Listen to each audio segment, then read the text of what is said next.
try not. I do this all the time. I'm freaking hurt, man. I don't know why. Okay, so hi guys, welcome to another podcast. Obviously, it's a little bit different where we are now. I'm not in the gym. I'm actually on location. We're at Frugal Stu's house, so I'd like to introduce Frugal Stu. Thumbs up. Hi everybody, how are we doing? As you will have known from the last few weeks, what we've been saying is we're going to be doing a collaboration. We've started that collaboration. We've done a couple of videos. We've been in contact with each other. Stu started on his journey, and I've kind of just been helping out with that. So what I said I'd do is we'd come here, we're going to do this podcast, we're going to have a little conversation, talk a little bit about frugality, a little bit about fitness, a little bit about what we're doing together, and then we're going to go out and do some training. I think that's what we're going to do, aren't we? So, probably some of you that are watching this who follow me probably don't know who Stu is. I know that there's going to be a lot of followers. Stu's got quite a big following for what he does, so I thought, what we'll do is we'll just have a conversation. And we'll just kind of go from there. We're just going to wing it. We're going to wing it. It's all about winging it. So, Frugal Stu. Yeah? Yeah. Talk to me a bit about that. Talk to me a little bit about frugality. Where did this start? Well, it started basically when I got divorced. I thought, I need to save some money. And I kind of went from there. I just thought, right, study stuff, research it. And I'm not tight. I just like to call myself frugal because there's a difference between being tight and cheap and being frugal. If you're tight and cheap, you don't spend anything. If you're being frugal, you're spreading your money so you can afford more stuff. So you can afford the things you like, as you've seen around my house. You know. And I'm going to be honest, I've been around his house and there's pop culture stuff everywhere. I mean heaven. Been up in the Lego room, and that Lego room's epic. This is nerdvana. Yeah, it's crazy. So, okay, I mean, I'm pretty tight, to be fair. Mum always says, you need to spend some money. I'm pretty tight. But I watched some of your videos, and some of the stuff you do is crazy. I would never even consider. I watched one where you had done some toothpaste, and you would put pegs either side of it to slide the toothpaste out. Do you know what I do? I fold mine right up, and I squeeze the top just to try and get that last little bit out. But, where do you come up with the ideas? Do you just spend... That idea was... Basically, I've seen an American channel where they're actually selling these plastic things for like $2. It's an actual thing? Yeah, they sell a plastic thing to put on the end of your toothpaste and you slide it up. And I thought, I'm not spending money on that.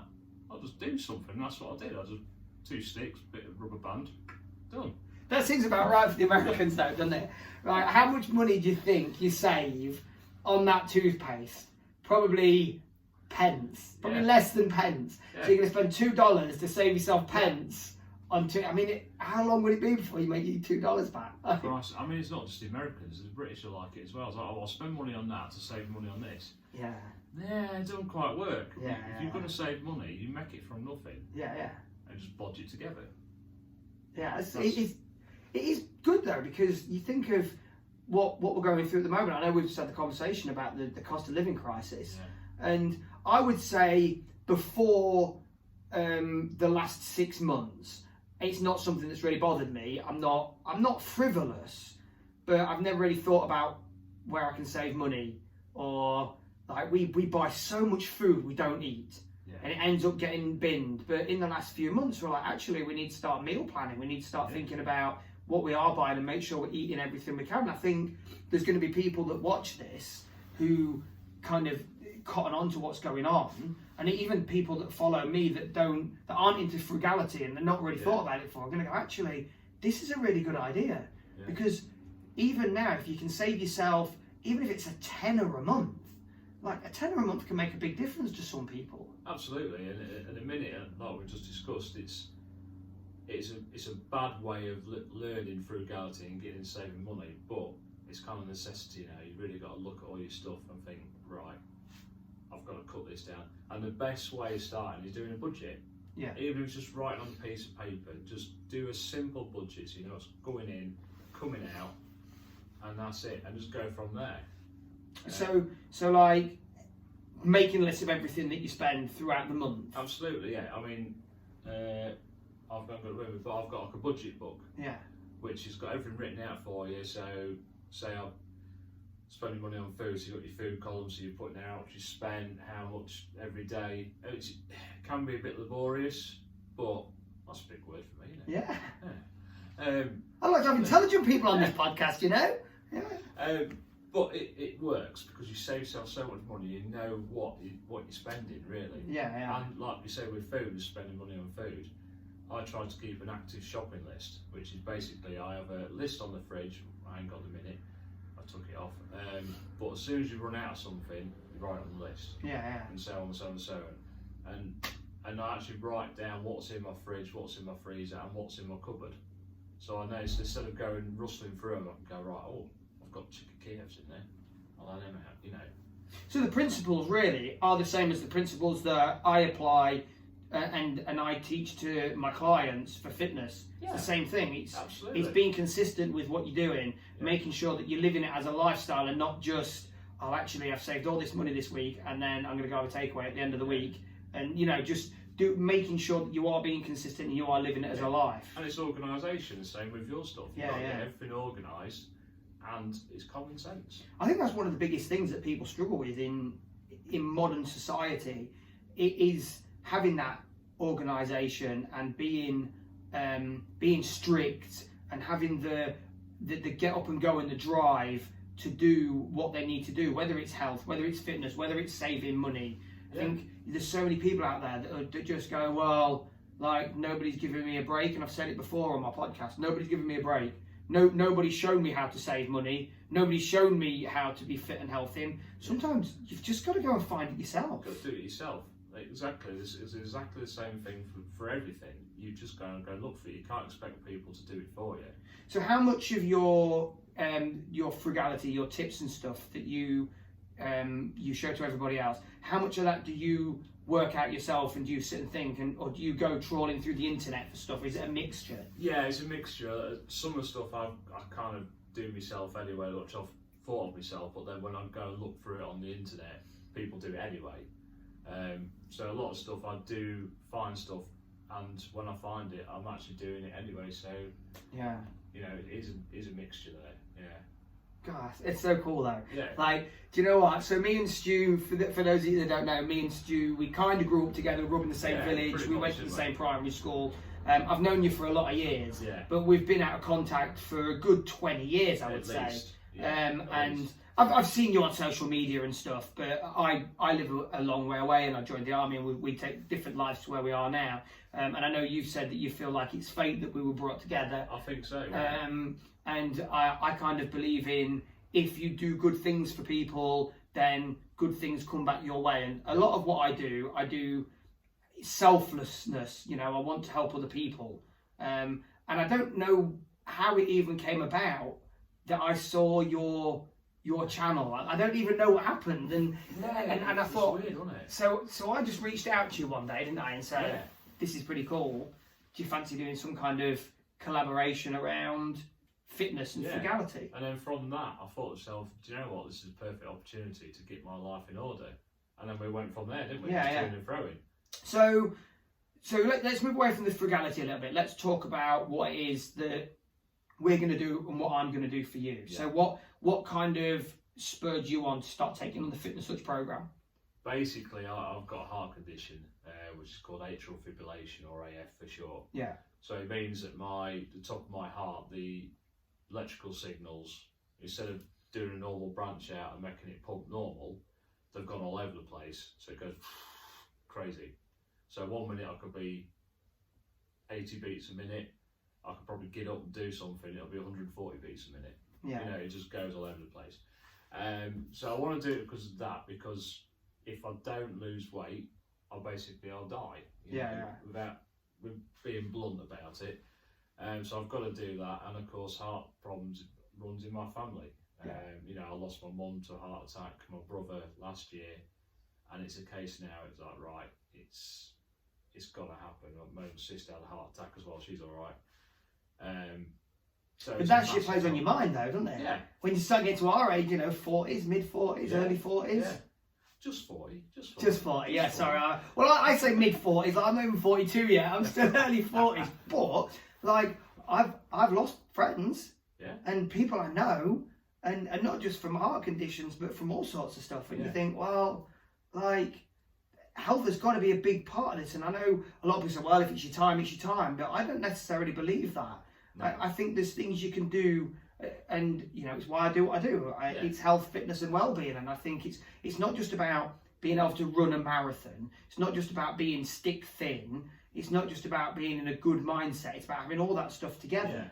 Yeah. And I know guys who are a lot bigger weight-wise than I am, but they're a lot fitter. So it's not always about fitness. No. But I think it's about having that all-round health and well-being. Yeah. And if you are doing everything you can to ensure that you're in the best condition you can be in, whether it's in your mind or in your body, then I do think that is going to really enhance your current quality of life, but also your future.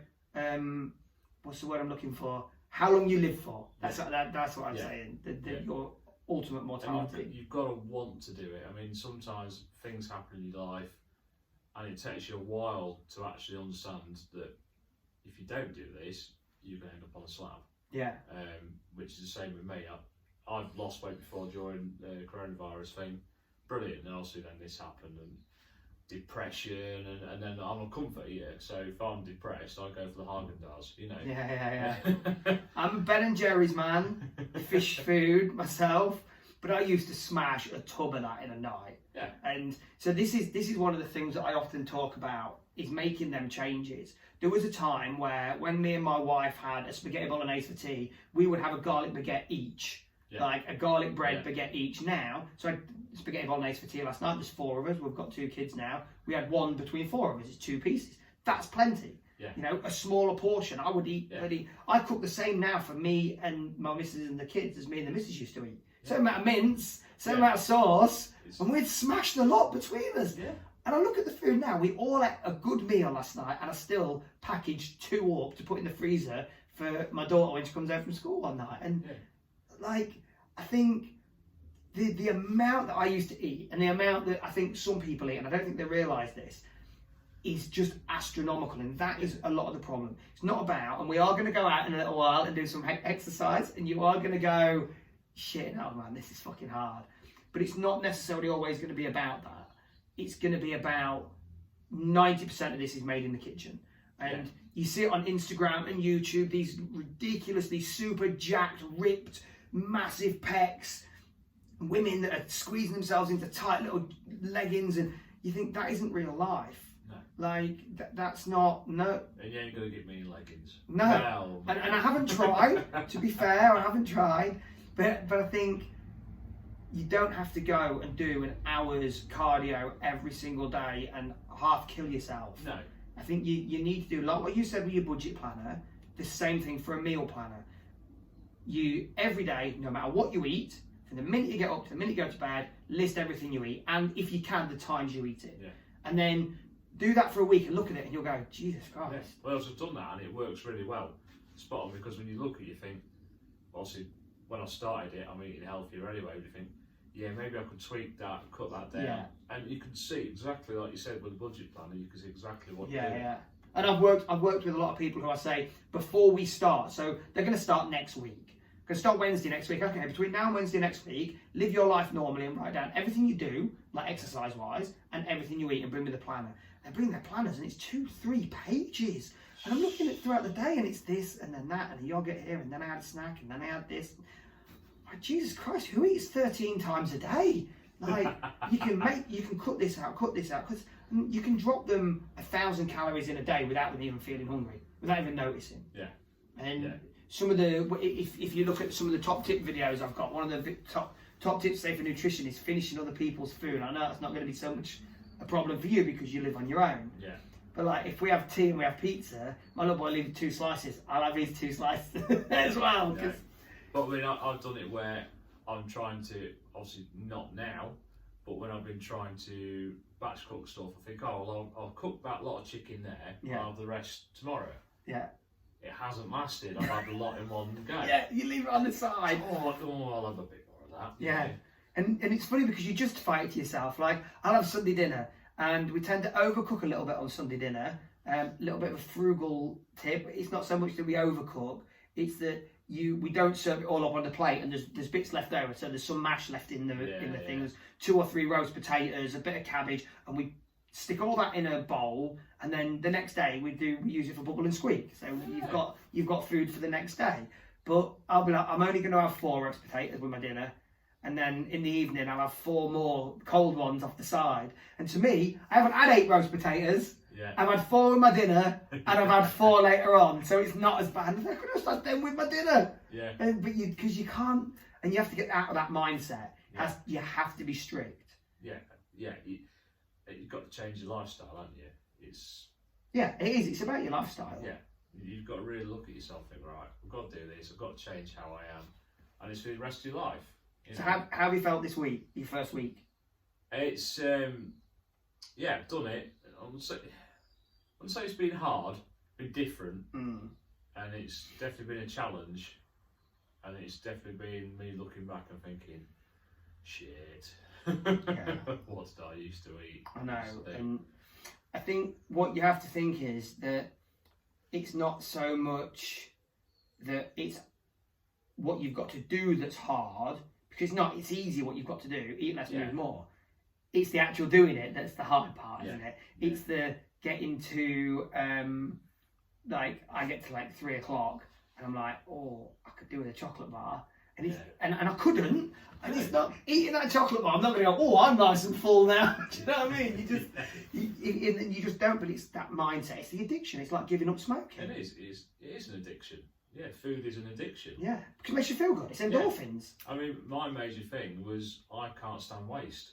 I hate waste. You know, and before all this, if I would have people say, what do you do with leftovers? I never have leftovers. Yeah, eat the lot. But if someone else had leftovers, I'll be contemplating getting that off their plate and eating it. Yeah. That's how bad it was. Yeah. And serious, no. Can't do that anymore. Really can't. But it's amazing because you've made the choice that you need to change, and you've logged your weight, and you've been open about kind of where you're at and what you're doing. You've been open about that you need to help yourself, because ultimately you're scared that you're going to put yourself in an early grave, which is reality. It is reality for not just you, for a lot of people, and I don't think everyone really realises. So you've done amazing. I'm so proud of you, because it's so hard to do, to get in that mindset and keep at it. And I know we've got mutual friends, you know, my parents, and you know, even my dad said he'll do it because he's that kind of guy. Like, when he's got his mind on something, and he said to me, he lost loads of weight, he's probably put it all back on again. He said, and if he's got it in his mind, he's going to do it, and that'll be awesome, because like, if we can work together, then I think we can really get you to that point of, fucking hell, a year down the line, we'll sit back here in a year, and I'm going to be massive, like huge, like this, and you're going to be like that, and you're going to be like, can you give me some tips on bulking? Because I need to. That's next step, isn't it? Yeah, we'll strip you off, not naked, obviously. I'm up for it. We'll strip you some weight off, and then we'll bulk you up, and you'll be going to these Comic Cons, and you'll be dressing up as Thor. That's what you'll be. So I think what time we got? So we've had about 20 minutes. I think we can think about possibly doing some exercise, because I know we've got some stuff to do between us this afternoon, and we're probably going to be exercising for about 45 minutes on and off. Yeah. We're gonna go with. I bought some equipment today, so I'm going to do a bit of a video around good equipment that you can use as someone that's new, and then you're going to possibly look at ways that people who want to use equipment can do it cheaper. Yeah, which might be quite good. But before we do wrap up, what I want to know what your favourite or top frugal tip is. Well, I think I've got two. The first main one is having a budget book. Yeah. That is your lifeline. It's like having a Bible. But my frugal tip, really, I think my favourite one is a simple one, is when you boil the kettle, just fill your cup up with the water and put that cup of water in your kettle, so you're just boiling that one cup of water up. And it takes no time at all, you save a lot on electricity and water, and you're not waiting forever for a kettle. I'm terrible for that. And I love that tip. It's really good. And like, So I've got just a couple of things before I wrap up. So the guy that I work with, like, and he's tight. He's not frugal. He's tight. Doesn't like spending any money. And he always says this. He'll say, "Cost me a fortune this week. My missus is off work and I'm here." He said, I've told her she's got to boil the kettle at the start of the day and put it in a flask so she's got hot water for the day, because she'll fill the kettle up, have 1 cup out of it, and then before she boils it again next time, she fills it up again. So she's just using the top. He said, and not just that, she'll boil the kettle and then go and sit down. And this is what I do: boil my kettle at home. So mine's on a hob, so it's not quite so bad. So I boil it on gas. But I boil it, it whistles. I switch it off, and then go sit back down and do what I'm doing. And I go back and I'm like, oh, it'll be tepid now. I need to boil it again. And I boil it 3 or 4 times before I actually get round to putting the water in the cup. I mean, the energy I must use just doing that. The thing is, it's habit though, isn't it? It is. You don't think about it, but obviously now what's going on, you kind of have to think like that. Yeah. I have this thing where I don't like to think that I'm going to get lime scale in my drink. It freaks me out. So I put plenty of water in, so I'm not using the dregs of the water at the bottom, because just in case there's lime scale in the kettle. But no, that is... It's extra calcium, mate. It's all right. Yeah. Crunchy coffee. It might be the future, like, like cold coffee. Yeah. Crunchy coffee. It's not good. Right. So what we'll do is we'll wrap it up. Just remember, guys, that we've both got our respective YouTube channels. If you're one of my followers, one of my watchers, you haven't checked this guy out, go over to Frugal Stu. I'll put a link on the description below. Have a look. I mean, his stuff isn't just great. Like, you're a funny guy. Like, you make me smile, honestly. And so when we're thinking about well-being, if you just want to watch something that is full of energy, full of positivity, there's no negative energy running through these videos at all. You've got to get on there, and you've got to pick this up and support the little guys. Support the you know. And to say, people watching my channel, go and support the Fitness Hutch. Fantastic videos, very informative. It's a bit of a show off, but I'm a bit of a dick. But the stuff he says on there is to the point, and it's truthful, and it's fantastic stuff, and that's why I'm with him doing what I can. And also, if you want to see a fat man with a dumbbell, go and see his channel, and you'll see me. Not me. Not him. Not me. Although I'll be honest, I've got this that I've got to move, and I'm really struggling with it. And it gets to the point. I know we keep saying we're going to go. It gets to the point where when you're bigger and you've got a lot of weight to lose, really easy to lose. When you've only got a couple of pounds, you've really got to put that freaking effort in, because it can be a slog. I've been trying to do them press ups on my knees and that. I've got nearly 19 stone to push up. Jesus Christ. Yeah. It's like me doing press ups with my kids on my back. Yeah. It is. Oh, now I feel bad. Yeah. Don't feel bad, man. You're doing amazing. I'm really proud of you. We're going to go outside. We're going to smash some exercise. And just remember, guys, get out there and save your money. Get out there and achieve your goals. Yeah. Be good, be frugal, be happy.